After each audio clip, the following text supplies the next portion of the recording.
नमस्कार। लाल किताब की दुनिया में आप सभी का फिर से बहुत बहुत स्वागत है।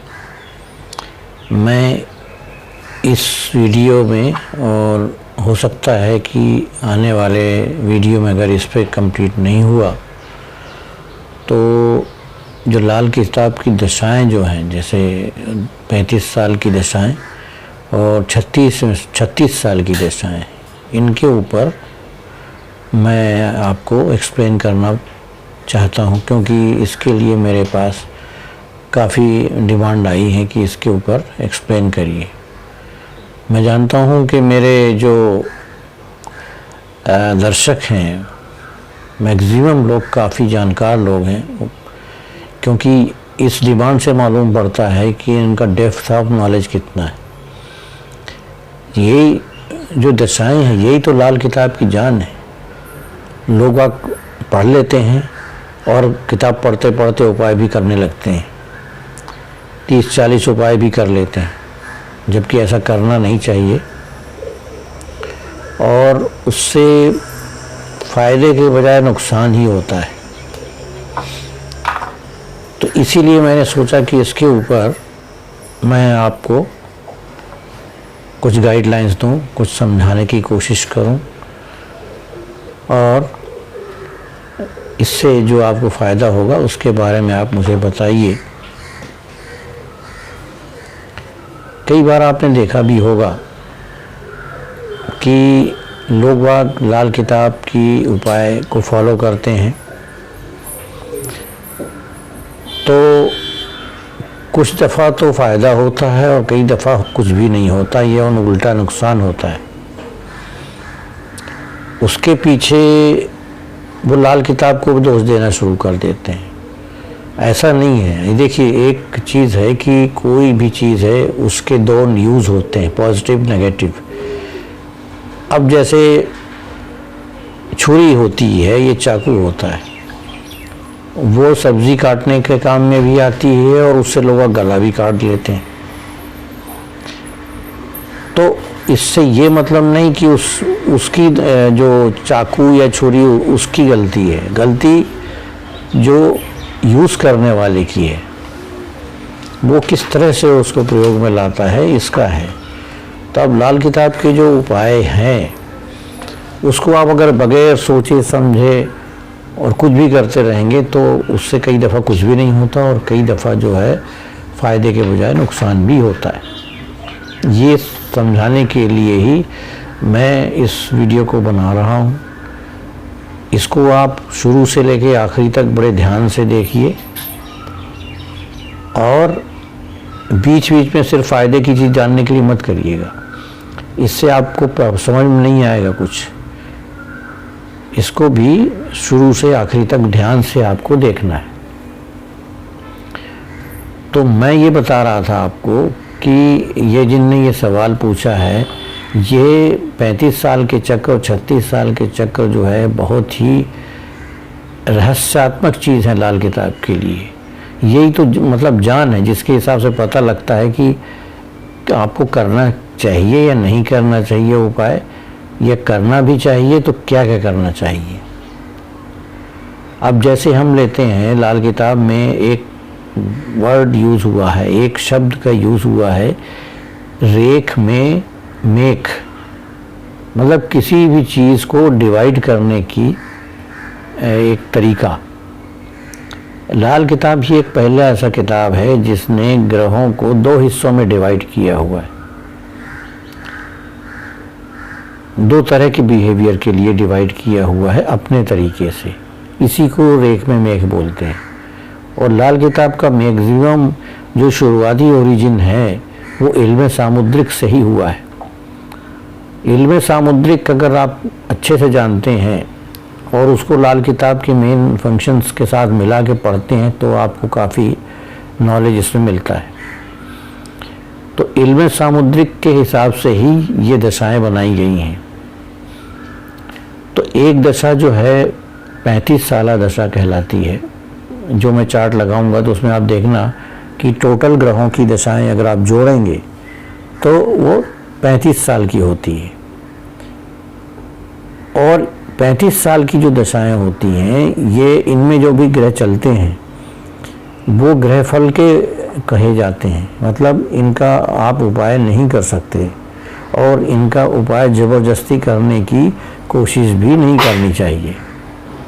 नहीं तो क्या होता है कि आपको कुछ कोई फ़र्क नहीं पड़ेगा, आप लाल किताब को क्रिटिसाइज़ करने लगेंगे या उसको करने से आपको नुकसान होने लगेगा। तो ये 35 साल का चक्र होता है। इल्म सामुद्रिक के मुताबिक ये 35 साल वाला चक्र हथेली के ऊपर ऑपरेट होता है, मतलब पाम जिसको बोलते हैं। और दूसरी दशा जो होती है वो 36 साल की वाली होती है, वो अंगुलियों के ऊपर ऑपरेट होती है। तो 36 साल वाला जो चक्र है उसको राशि फल का बोलते हैं, उपाय योग्य होता है, उसको हम ठीक कर सकते हैं उपायों के द्वारा। ऐसा क्यों है? क्योंकि देखिए हथेली जो है वो स्टेबल है, हथेली को आप कुछ नहीं कर सकते, लेकिन अंगुलियों को आप चला सकते हैं। एक्टिव पार्ट अंगुलियां हैं और हथेली पे जो ग्रहों के जो फल हैं या जो भी लिखा हुआ है वो अटल है। इसीलिए हथेली के ऊपर जो लिखा हुआ है वो डेस्टिनी है आपकी।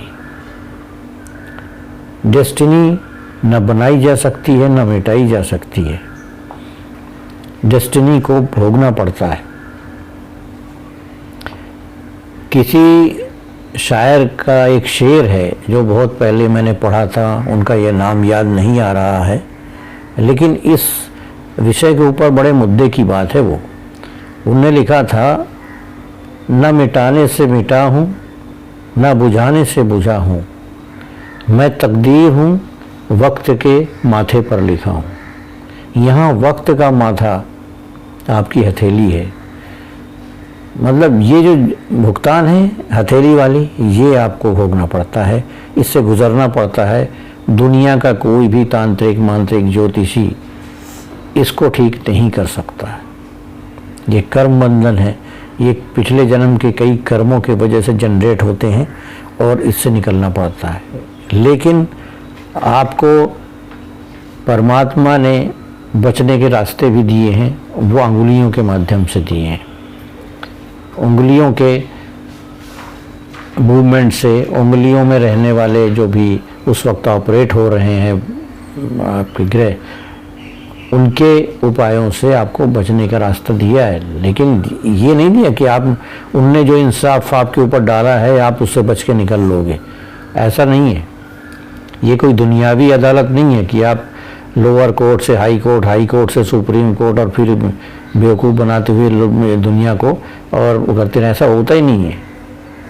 ये तो परमात्मा की जो जजमेंट है वो है, उनने जो डिसाइड करके दिया है वही आपको फॉलो करना है, वो आपको करना ही पड़ता है। तो ये मैंने एक आपको ब्रीफ इंट्रोडक्शन दिया है। इसके बाद मैं इसमें चार्ट लगाऊंगा जिसमें 35 साला चक्र और 36 साला चक्र के ऊपर चार्टों के माध्यम से आपको डिटेल करूंगा और उसमें आप देखेंगे कि कितना एक विचित्र कॉम्बिनेशन मिलता है कि हम कई दफ़ा क्यों हमारे उपाय फेल हो जाते हैं और कई दफ़ा कई उपाय बिल्कुल एग्जैक्टली टारगेट पर लगते हैं। इसके लिए मैं बताऊंगा आपको, तो इसलिए इसको आप शुरू से लेकर अंत तक हर वीडियो को देखिए और पसंद आए तो कमेंट पे बताइए।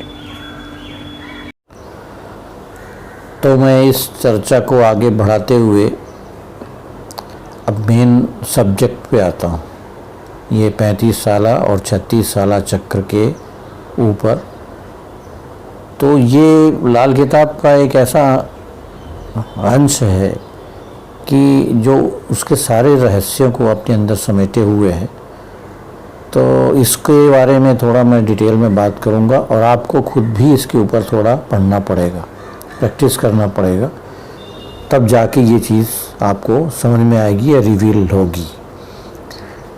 तो इसका जो हम जैसा मैंने पहले भी बताया है कि इसमें अंगुलियों और हथेलियों के ऊपर डिफरेंट घरों को या खानों को डिस्ट्रीब्यूट किया गया है और अपना जो हथेली है उसके ऊपर 9 ग्रहों के स्थान हैं, और ये वो ग्रह उस तरह के हो जाते हैं जो कि ग्रह फल के होते हैं। मैंने जैसे पहले बताया मैंने कि एक ही ग्रह के लाल किताब में जो मेथड है, एक ही ग्रह में 2 तरह की चीज़ कर दी गई हैं। एक रास्ता चला जाता है जिसमें राशि फल वाला है, जो उंगलियों की तरफ से जाता है, और एक रास्ता जो हथेलियों के ऊपर ठहर जाता है। तो हथेलियों के ऊपर जो हिसाब किताब है उसमें भी 12 खाने बताए गए हैं, वो मैंने चार्ट लगा रहा हूँ, उसमें आपको दिख जाएगा, और उसमें ग्रहों के स्थान भी होते हैं।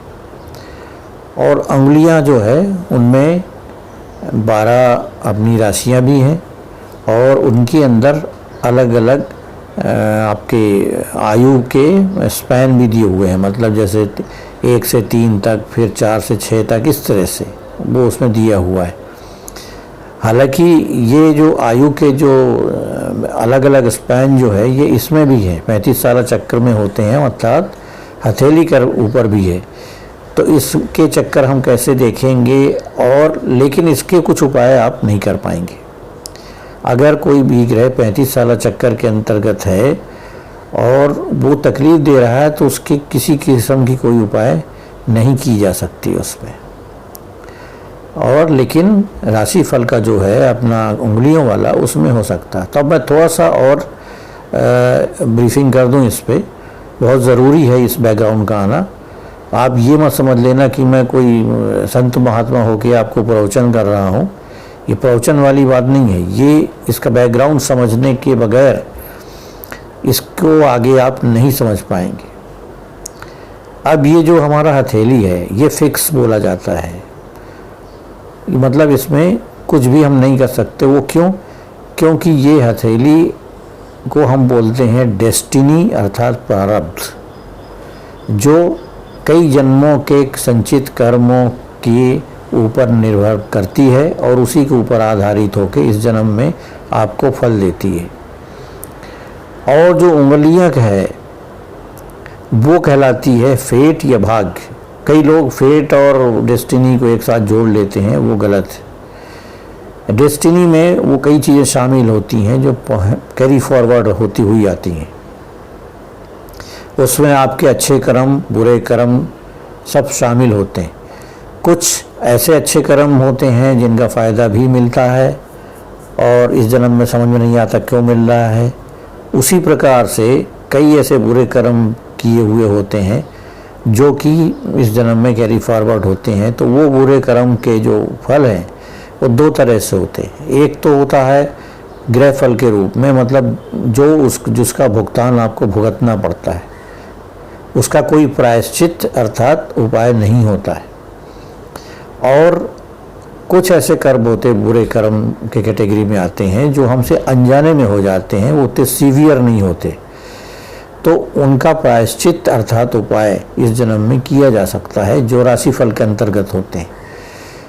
तो देखिए कितनी एक रहस्यमय स्थिति है लाल किताब के अनुसार कि एक ही हाथ है, उसमें दोनों तरह के कर्म आपको बताए गए हैं।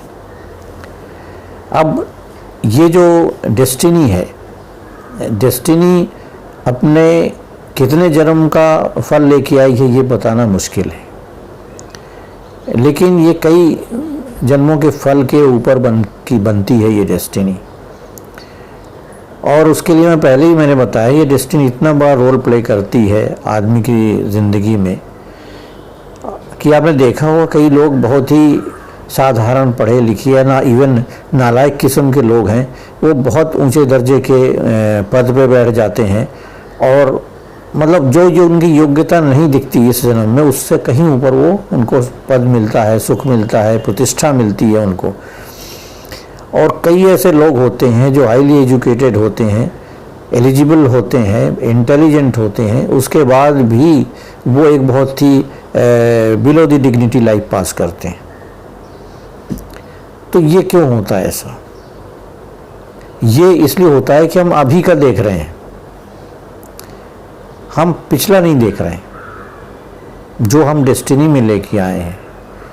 डेस्टिनी जैसा मैंने बताया है कि वो इस तरह से बनती है और फेट इस तरह से बनता है उंगलियों से कि हमारे बहुत कुछ कर्म उसमें शामिल होते हैं इस टाइम के। हम उनको मोल्ड कर सकते हैं। इसीलिए जितने उपाय होते हैं वो उंगलियों के ऊपर आधारित होते हैं, अर्थात इल्म सामुद्रिक का वो पार्ट जो उंगलियों के ऊपर अपनी प्रोफेसी करता है वो है। तो इस तरह से हम ये दोनों चक्र को देखेंगे, 35 साला और 36 साला। तो 35 साला चक्र तो जैसे मैंने बताया हथेली का है, जिसमें ग्रहों के स्थान भी हैं और खाने भी हैं। खाने 1 नंबर 2 नंबर से लेके 12 नंबर तक कहाँ कहाँ पर है, ये हमने अभी जो चार्ट लगाया हुआ उसमें आपको दिख जाएगा।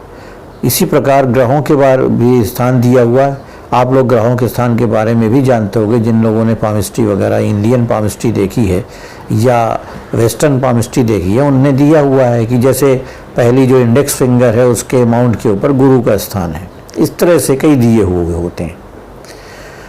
तो इस अब गुरु के स्थान को देखते हैं तो वो किस तरह से ग्रह फल का है या किस तरह से राशि फल का है, ये सब चीज़ें हम डिस्कस करेंगे।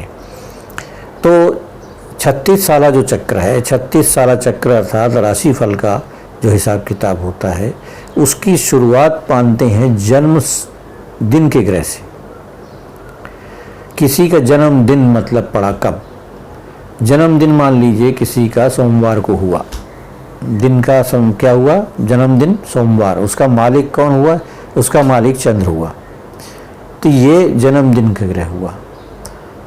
अब जो जन्म समय है, मान लीजिए किसी का जन्म उसी दिन मतलब सोमवार को रात को 8:30 बजे करीब हुआ, तो उस वक्त जो भी रूलर होगा टाइम के हिसाब से वो उसका अपना जन्म समय के ग्रह का होगा, मतलब वो पार्ट हथेली की ओर आएगा और इसके पहले जो जन्म दिन का जो ग्रह है वो पार्ट अंगुलियों की तरफ जाएगा। देखिए एक ही ग्रह है और एक ही ग्रह के 2 रास्ते अलग अलग हो गए, तो एक का उपाय हो जाएगा, एक का उपाय नहीं होगा।